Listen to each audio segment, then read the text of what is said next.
Hello everyone, this is Dustin Binzel and welcome to another Pokemon Journeys discussion. In this episode, we're going to discuss Lance versus Diantha. So let's start talking about some of the really cool things that happened in this episode. We have a lot of good cameos.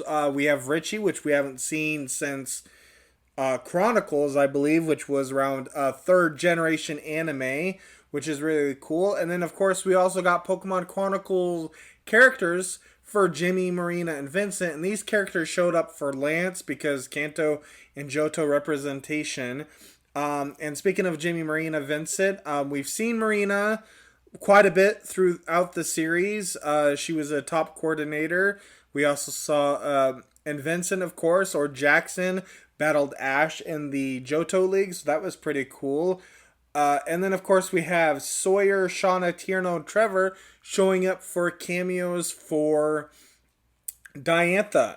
So the cool thing about this is that I really hope this happens in every episode, that we're just going to see a lot of cameos. And I'm hoping when it's Steven versus Ash, I'm really hoping that we will see possibly May, because if you don't know, May's voice actress is not doing too well, her Japanese voice actress, and she can't really do any voice acting, but it would be still nice to see a still scene of May in some fashion or another. And even Max, who knows? Steven is the Hoenn champion, so hopefully we'll get some really cool cameos there, and whatever else we'll get from Ash's side. So anyway, before we move on to the actual battle, let's of course talk about Jesse's fascination with Gourgeist. What I really like about this is that Jesse initially had no like for Diantha, whatever. She was just really bored of Diantha. And then when Diantha sent out Gourgeist, at first she didn't care. It's like, oh, whatever, Diantha's just doing whatever. But when she realized that it was Gourgeist, the Pokemon she had in 6th generation anime during the Kalos region, that's when Jessie got really excited, and we got to see that throughout the whole entire episode, especially later on in the end of the episode, where Jessie wanted Diantha to actually just use Gourgeist to win her next battle against Leon, but we all know that ain't gonna happen, or at least, it's Diantha beating Leon at all. So anyway, let's go into the actual battle. Let's discuss the battle. We have Dragonite versus Aurorus, which was pretty decent. Aurorus has the better type advantage. Dragonite was kind of unfortunate. You had Aurorus using Light Screen, Reflect to block Dragonite's attacks or whatever, and then of course it ended with Aurorus being knocked out with a Twister attack. But it did take a lot of damage from the body press and a little bit of damage from the Hyper Beam, even though with Reflect and Light Screen up. So it was a pretty good battle. Then of course we had Gyarados versus Gourgeist, which was fantastic because Gourgeist used Trick or Treat to do super effective damage on Gyarados with Ghost types, because Trick or Treat adds Ghost typing to the Pokemon in question. And so Gyarados lost. A lot of people aren't exactly happy that Gyarados fared lesser here against, Leon's Charizard in an earlier episode, in the 13th episode of Pokemon Journeys. But to be fair, Charizard was only using like Thunder Punch and Ancient Power, I think, or whatever, or just Thunder Punch or whatever. So it wasn't exactly doing a lot of damage compared to Gourgeist using Phantom Force with Stab and super effective against Gyarados. So there's definitely 50% more power. I don't know if you want to say that Gourgeist is strong enough, but another element that we do need to discuss is that this was a very short timed battle. They had nearly the full episode in episode 13 to have Gyarados versus Charizard. And when they have that much time, Pokemon are actually going to last longer.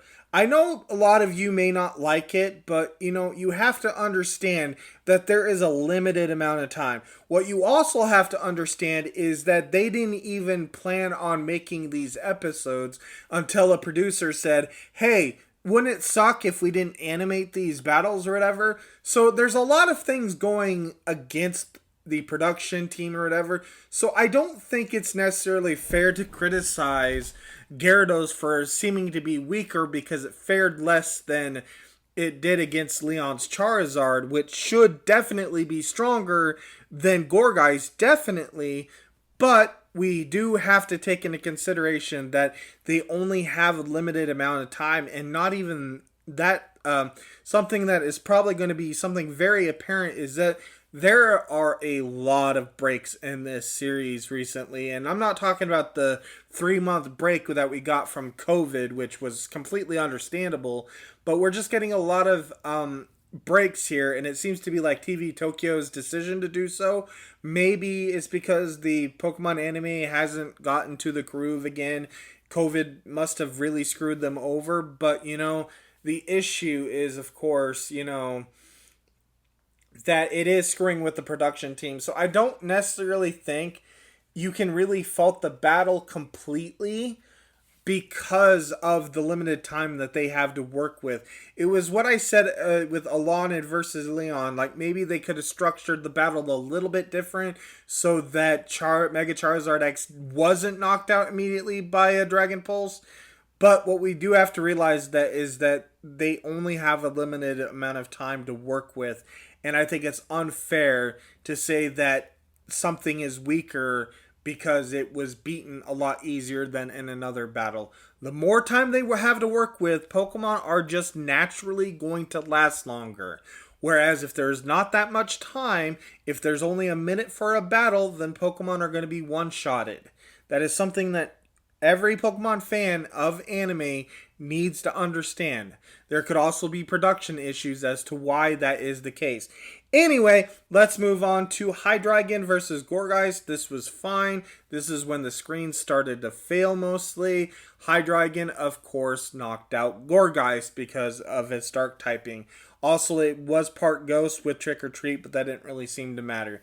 Then we have Hydreigon versus Mega Gardevoir, which was very quickly because Mega Gardevoir is part Fairy, and Hydreigon hates Fairy types. But one thing I do want to note is Hydreigon did have Flash Cannon, which would have been super effective. A lot of people were criticizing Lance from using Hydreigon to begin with, especially against a Mega Gardevoir, but they seem to only be giving team members based on Pokemon games. Like, they only gave Cynthia a Kommo-o in a previous episode of Pokemon Journeys, or the Arceus thing that came from Amazon or whatever, I think, or was it the Dialga one or Palkia one? I can't remember, but they gave Kommo-o and to Cynthia, and apparently the only reason they were able to do that was because it was in a Pokemon game, Masters. So unfortunately, Lance really didn't have much options. Like, he could have had Hisui and Gudra, although that would have been a little bit weird to see.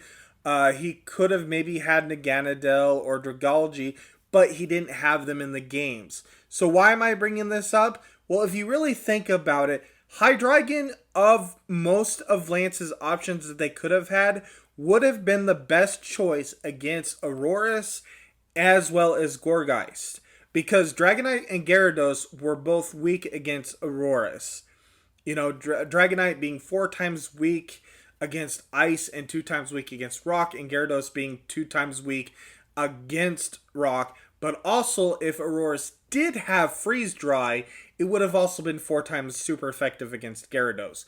So, and then of course we have Aerodactyl, Charizard, even like Dragonair or whatever. There just wasn't a lot that they could pull from. So what they had to do is they probably had to give Hydreigon just because they wanted to show it off in this, probably because Iris wasn't going to move on to the next round, probably. I don't know. Anyway, so that's what I have to say. They gave him Hydreigon for the other Pokemon. It's not just Mega Gardevoir. That's something that a lot of people didn't seem to understand, is that it just wasn't about Mega Gardevoir. There were other Pokemon, and if you only have Pokemon that are good against Mega Gardevoir, which Lance really didn't have a lot of options, that of course would have been a downside anyway. So it lost to Moonblast, like I said. I think I said that. And then, of course, it was Dragonite versus Mega Gardevoir. And this is where we got some cool techniques of Dragonite being Dynamax, which a lot of people realize is very similar to the Mystery at Lighthouse Dragonite, which was really huge, even though that wasn't a Dynamax Dragonite. It was still really cool to see. And, of course, after that, Gardevoir, Diantha said checkmate, and Mega Gardevoir Moonblasted Undynamax Dragonite for the victory. Okay, so my thoughts on Diantha winning. This is what I wanted. I wanted Diantha to win. It made the most sense, and I liked seeing Diantha going up against Leon because I really didn't want a rematch between Lance versus Leon. So that was that. There's also some criticism in regards to there's not a lot of dodging or a lot of movements, but I think people just are understanding some elements. One, sometimes the Pokemon were flinched or recoiled or whatever, and therefore they could not move. Also, it's important to note that it's probably very difficult for a Pokemon to launch an attack, and as they're launching attack, then be able to dodge an incoming attack. I also don't know what exactly the actual rules of battle are. I don't know if it's a situation where you can just make up all the commands all you want, or you have to be fair to the opponent so that they can call an attack. And I don't know if there's some sort of sportsmanship where you have to let an attack hit you and you can't just dodge. Again, battle composition is weird in Pokemon anime.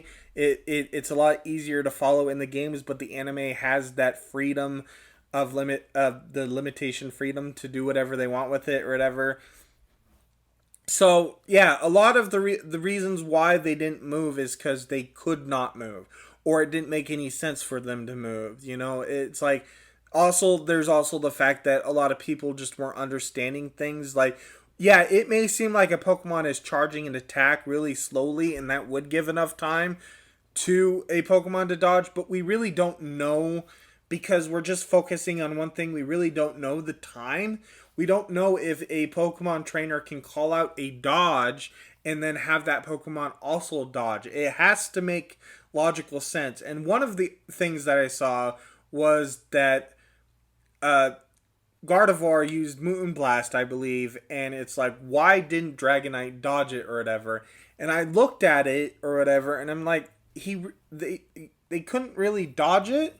I don't know if it was against Hydreigon or Dragonite. I can't quite remember, but Moonblast was launched, and I'm like, you couldn't really dodge it because it immediately, once it was charged, it immediately within half a second hit Hydreigon, which doesn't make any sense because it's not like Mega Gardevoir was right next to the Pokemon. But then it's like, well, when you take those into considerations, everything in the parts together, you realize that Lance had no... would not have been had enough time to tell Hydreigon or Dragonite to dodge, or even have the Pokemon dodge itself. There's also the fact that some Pokemon are just too large and too big that they're not going to be able to dodge anyway. Like Aurorus can't really dodge. It's a big rocky Pokemon. I don't think it can really dodge. It has to rely on Reflect and Light Screen to mitigate a lot of the damage. There's just not a lot it can do. Only fast and nimble Pokemon are really good at dodging. Anything else is going to really struggle. Like, take Dragonite versus Garchomp, Paul versus Ash. Dragonite got hit with Stone Edge, even though logically, because of how Stone Edge is animated, it should have been able to dodge. But it didn't. Because it was moving backwards and it just didn't have enough time to get out of there. But, you know, it's like, I can understand maybe there was stiff movements, but not dodging, and then like, why didn't they just dodge? A lot of the times you think that they could have dodged just wouldn't have made sense. Of all the Pokemon that, I mean, after all, look at what actually did dodge, and that was Mega Gardevoir dodging that last Hyper Beam before it knocked out Dragonite with Moonblast, you know? That was feasible. Just some Pokemon in dodging just aren't feasible. So anyway, that was that. Then we have a nice scene of Lance talking to Ash. I hope Lance stays. I'm not really sure, but it'd be nice if he continued to stay or whatever into the Champions Room, which, by the way, one criticism that I do have is that I'm not entirely a fan of Ash. sitting with Go and Hop. Like, I do know it makes sense because Ash wants to see it in person and not on a monitor, but it really is unfortunate that Ash is not interacting with these other Masters 8 tournament to just sit with Hop and Leon, or Hop and Go, and it's a little frustrating that that's the case. Anyway, then we have Iris versus Cynthia starting Excadrill versus Gastrodon. Gastrodon has the clear advantage from Excadrill's movesets that I can remember. The only one that's really going to really probably do any damage is Focus Blast, but of course it could have learned a new move. And then of course the episode ended before any attack was called, so in regards to the next battle, I do expect Cynthia to win. As for cameos, for Iris, maybe Silent and Alder, and maybe the Elite Four for the Unova region. As for Cynthia, maybe we could see like Tobias or whatever, or some like Flint, maybe even Volkner or something. I don't know if there's going to be any surprising cameos for Cynthia, but hopefully we'll see some good cameos of Iris, and because she was one of the main characters that traveled with Ash during Unova, so maybe we'll get something with that.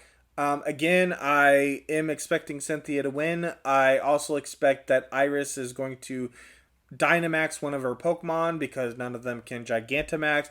I am a little disappointed that her team is Excadrill, Dragonite, and Haxorus apparently, because I was expecting a Lapras, because it would have made sense for Iris to bring Lapras, which would have been part Ice, which would have overcome her her fear of Ice Pokemon, even though she kind of got rid of some of that during Unova, but it would have been nice to have Lapras, and then it could have like Dragon Pulse and then some sort of Ice move and Gigantamax Lapras, and that would have worked, but we're not getting that. There is also the possibility that Iris will use a Z move, but given that I'm not entirely sure how they would have gotten a Z move, these champions, because that would have required them to go to the Alola region to get like some sort of Z ring, as well as a Z crystal, a especially exclusive Z crystal.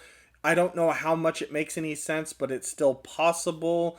But I'm expecting Dynamax. I don't know which one. I don't think it's going to be Dragonite. I doubt it's Excadrill. So if anything, we're probably going to see Dynamax Haxorus. There's been some other people that have brought up the possibility that Iris isn't going to do any battle mechanic, which is fine. And that would make sense, I guess. It's kind of weird that Iris, being the youngest champion, would not have a gimmick ready for this. But then again, I guess it's just because Unova really doesn't really have anything, whereas other generations have other things. Well, except I guess Johto and Kanto, but Hoenn has Mega Evolutions, Kalos has Mega Evolutions, Alola only Ash there, and then of course there's Leon with Gigantamax and Dynamax or whatever. You would think Dynamax would be a guarantee since they are in the Galar region doing the Galar tournament in a Galar, so their power spots could Dynamax or whatever. So I don't know. We'll just have to wait and see. So this is longer than I wanted it to be, but anyway, thank you for watching. I will see you in the next video. Goodbye.